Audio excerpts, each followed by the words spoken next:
Assalamualaikum warahmatullahi wabarakatuh.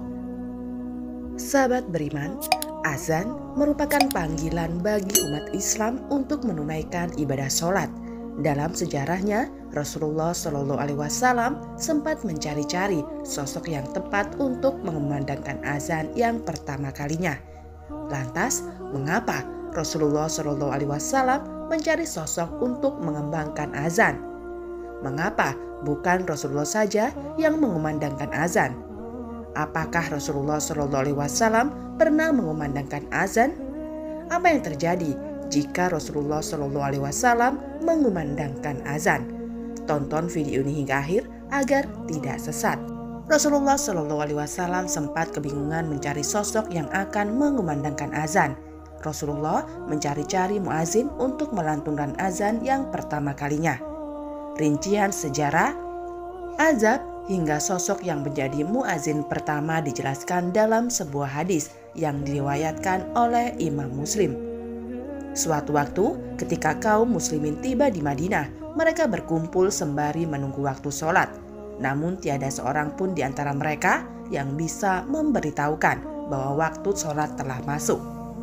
Sehingga pada suatu hari mereka bermusyawarah untuk membahas persoalan tersebut. Sebagian sahabat mengusulkan agar menggunakan lonceng sebagaimana yang digunakan oleh orang-orang Nasrani. Sebagian yang lain dengan tandu sebagaimana digunakan orang-orang Yahudi dalam upacara keagamaan mereka. Namun sahabat Umar bin Khattab berkata, "Alangkah baiknya kalian menjadikan seseorang yang tugas untuk memanggil orang-orang sholat." Kemudian Rasulullah Shallallahu Alaihi Wasallam menyetujui usulan Umar dan berkata, "Wahai Bilal, berdirilah serta panggillah manusia untuk mendirikan sholat." Hadis riwayat Muslim. Bilal bin Rabah al-Habasyi adalah sosok sahabat yang turut bersama Rasulullah Shallallahu Alaihi Wasallam melakukan hijrah ke Madinah. Ketika Masjid Nabawi selesai dibangun, Rasulullah Shallallahu Alaihi Wasallam mensyaratkan azan. Rasulullah kemudian menunjuk Bilal untuk mengumandangkan azan. Alasannya karena Bilal memiliki suara yang merdu. Lalu Bilal mengumandangkan azan dan menjadi muazin pertama dalam sejarah Islam. Dalam beberapa riwayat dijelaskan bahwa azan pertama kali lafalkan pada tahun pertama Hijriah. Sejak saat itu, azan berfungsi sebagai penanda masuknya waktu sholat bagi kaum muslimin. Biasanya setelah mengumandangkan azan, Bilal berdiri di depan pintu rumah Rasulullah seraya berseru, "Hayya 'alas shalah, hayya 'alal falah." Lalu ketika Rasulullah Shallallahu Alaihi Wasallam keluar, Bilal bin Rabah melihat Rasulullah. Bilal segera melantunkan ikabat. Kemudian ketika Rasulullah Shallallahu Alaihi Wasallam menaklukkan kota Mekah, Rasulullah berjalan depan pasukan Muslim bersama Bilal. Saat masuk ke Ka'bah, Rasulullah hanya ditemani oleh 3 orang sahabat, yaitu Utsman bin Tolha, Usama bin Zaid, dan Bilal bin Rabah. Sholat zuhur pun tiba, ribuan orang berkumpul di sekitar Rasulullah Shallallahu Alaihi Wasallam, termasuk orang-orang kafir Quraisy yang baru masuk Islam saat itu. Pada saat-saat yang sangat bersejarah itu, Rasulullah Shallallahu Alaihi Wasallam memanggil Bilal agar naik ke atap Ka'bah untuk mengumandangkan azan. Bilal melaksanakan perintah tersebut dengan senang hati, lalu mengumandangkan azan dengan suaranya yang bersih dan jelas. Azan itu adalah azan yang pertama dikumandangkan di Mekah. Bilal memang dikenal sebagai muazin pertama dalam Islam. Bilal bahkan tercatat sebagai muslim pertama yang mengumandangkan azan di 2 kota suci, yakni Madinah dan Mekah. Dari sini mungkin ada yang bertanya-tanya, mengapa bukan Rasulullah Shallallahu Alaihi Wasallam yang mengumandangkan azan? Rasulullah Shallallahu Alaihi Wasallam ternyata tidak pernah menuturkan azan sebagai penanda masuknya waktu sholat. Keterangan bahwa Rasulullah Shallallahu Alaihi Wasallam tidak pernah azan dijelaskan oleh para ulama fikih. Mereka menerangkan perihal keutamaan antara azan atau menjadi imam sholat. Imam An-Nawawi di dalam kitab Al-Majmu' menjelaskan Rasulullah Shallallahu Alaihi Wasallam lebih utama menjadi imam sholat dibandingkan melantunkan azan. Maka kemudian Khulafaur Rasyidin juga mengutamakan menjadi imam dan mereka tidak mengumandangkan azan.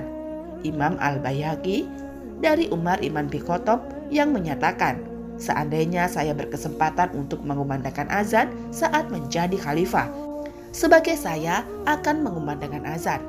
Mereka tidak mengumandangkan azan disebabkan mereka sibuk dengan urusan umat muslim yang tidak bisa digantikan dengan selain mereka. Maka tidak ada waktu kosong untuk mengumandangkan azan. Adapun menjadi imam sholat berjamaah merupakan suatu keharusan bagi mereka. Sebenarnya Rasulullah SAW pernah mengumandangkan azan di telinga cucunya, Hasan dan Husain saat dilahirkan. Hal ini sebagaimana diceritakan oleh Ubaidillah bin Abdul Rafiq dari bapaknya, ia berkata, "Saya melihat Rasulullah SAW mengajari telinganya Hasan bin Ali ketika dilahirkan oleh Fatimah sama seperti azan untuk sholat." Hadis riwayat At-Tirmizi. Mungkin saja di antara kita ada yang penasaran bagaimana jika seandainya Rasulullah SAW melantunkan azan. Apa yang akan terjadi? Sudah dijelaskan bahwa Rasulullah SAW sama sekali tidak pernah melantunkan azan. Ulama fikih pun telah merumuskan hikmah-hikmah di balik Rasulullah SAW tidak mengumandangkan azan untuk sholat semasa hidupnya. Jika Rasulullah SAW mengumandangkan azan, maka dikhawatirkan orang yang tidak langsung menjawab seruan Rasulullah SAW. Maksudnya orang-orang tidak segera bergegas ke masjid untuk melaksanakan ibadah sholat. Kekhawatiran itu dijelaskan dalam Al-Quran. Allah Subhanahu wa Ta'ala berfirman, "Maka hendaklah orang-orang yang menyalahi perintah Rasul takut akan ditimpa cobaan atau ditimpa azab yang pedih." Quran Surat An-Nur ayat 63. Di dalam kitab Mawahibul Jalil mengatakan bahwa Rasulullah SAW tidak melantunkan azan masuknya waktu sholat, karena jika Rasulullah SAW mengatakan hayya 'alas sholah dan umat Islam tidak segera melaksanakan, bahkan mereka pun akan disiksa. Alasan kedua, Rasulullah SAW tidak melantunkan azan karena beliau adalah Rasul, maka tidak boleh bersaksi atas dirinya sendiri, yakni mengucapkan asyhadu anna Muhammadar Rasulullah sebagai salah satu lafaz dari azan. Alasan ketiga, jika Rasulullah SAW mengumandangkan azan dan sampai pada lafaz asyhadu anna Muhammadar Rasulullah, maka seakan ada pemahaman bahwa ada nabi selain dirinya. Alasan keempat, lafaz azan yang tahu pertama kalinya adalah dalam mimpi sahabat Rasulullah SAW, yakni Abdullah bin Said, bukan dalam mimpi Rasulullah SAW. Maka dari itu, Rasulullah SAW wakilkan kepada selain dari jam untuk mengubah dengan azan. Dalam sebuah riwayat juga dijelaskan bahwa saat Abdullah bin Said menceritakan mimpinya menghindari lafaz-lafaz azan itu kepada Rasulullah SAW, sahabat Umar bin Khattab pun mengakui hal yang sama. Beliau juga telah bermimpi dengan mimpi yang serupa dengan Abdullah bin Said. Setelah itu, Rasulullah SAW berseru sembari memuji Allah Subhanahu wa Ta'ala sebagai bentuk kegembiraan beliau dengan berita tersebut.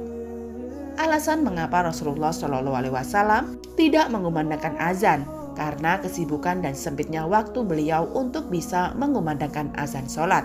Hal ini juga terjadi di zaman sekarang, di mana pemimpin di setiap wilayah memandatkan muazin untuk bertugas melantunkan azan ketika memasuki waktu sholat. Sebab inilah yang dicontohkan oleh Rasulullah SAW dan para khalifah terdahulu. Sahabat beriman, jika Rasulullah SAW turut melantunkan azan sebagaimana panggilan ibadah sholat, dikhawatirkan umatnya mengabaikan seruan sholat yang dilantunkan atau diserahkan langsung oleh Rasulullah SAW. Sebagaimana kondisi umat sekarang ketika azan berkumandang, sebagian orang malah memilih tidur dibandingkan tegas untuk melaksanakan sholat. Wallahu a'lam bishawab. Semoga video ini bermanfaat. Wassalamualaikum warahmatullahi wabarakatuh.